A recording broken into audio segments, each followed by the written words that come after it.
Assalamualaikum warahmatullahi wabarakatuh. Perkenalkan, kami dari kelompok 1. Pada video ini kami akan mempresentasikan hasil kerja kelompok kami, yaitu mengenai materi peristiwa sekitar proklamasi. Kelompok 1 terdiri atas Adam Syah Gibran, Agus Triani, Alfandi, Akistandriani, Armin, Arya Dwi Antama, Azyahra, Husnul Alia, dan Dahlia Ramadhani. Materi yang dibahas pada presentasi kali ini yaitu peristiwa Rengas Dengklok, perumusan teks proklamasi, dan penyebaran berita proklamasi. Peristiwa Rengas Dengklok. Kekalahan Jepang di Perang Pasifik menciptakan vacuum of power, kekosongan kekuasaan di Indonesia. Berita kekalahan Jepang tersebut telah tersebar dan didengar oleh golongan muda, seperti Khairul Saleh, Wikana, Syahrir, dan lain-lain.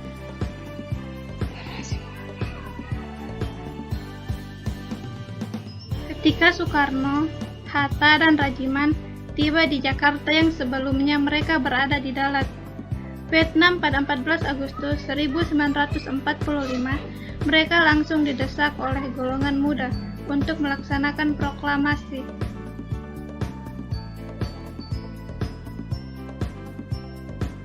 Perbedaan pendapat antara golongan muda dan tua. Golongan muda ingin agar bangsa Indonesia segera merdeka dan terlepas dari campur tangan Jepang.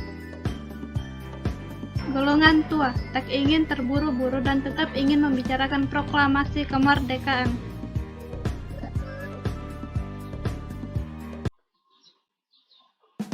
Soekarno menolak keinginan golongan muda.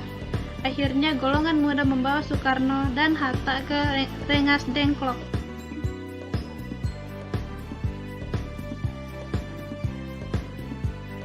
Pada 16 Agustus 1945 terjadilah peristiwa Rengas Dengklok.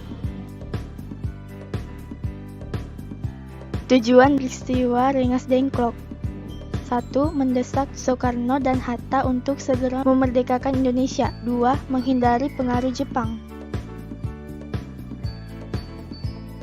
Dasar pertimbangan golongan muda memilih Rengas Dengklok sebagai tempat mengamankan Soekarno dan Hatta yaitu karena letaknya di luar Jakarta dan dekat markas peta. Rumah yang ditempati Soekarno dan Hatta di Rengas Dengklok adalah milik orang Tionghoa bernama Dijau Kie Siong.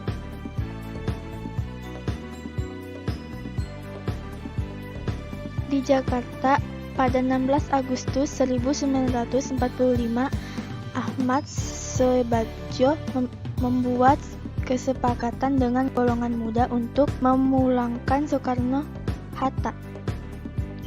Beliau menjanjikan bahwa proklamasi akan dilaksanakan pada tanggal 17 Agustus 1945.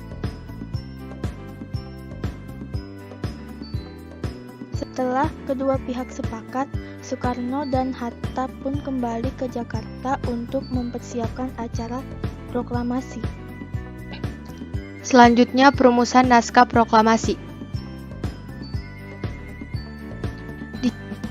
Di Jakarta, Soekarno memimpin rapat persiapan kemerdekaan dan perumusan naskah proklamasi di ruang makan Rumah Maeda pada 17 Agustus 1945.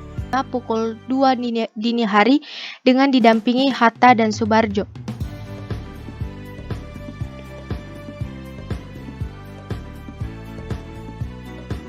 Rancangan teks proklamasi yang ada disetujui oleh para pemuda, barulah diketik oleh Sayuti Melik.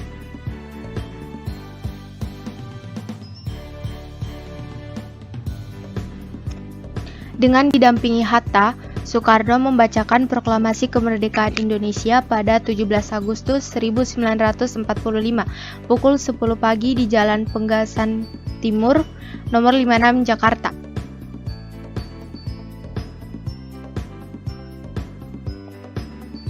Selanjutnya penyebaran berita proklamasi dilakukan melalui radio seperti Radio Hosokyoku dan Domei, telegraf, dan koran seperti Asia Raya dan Cahaya.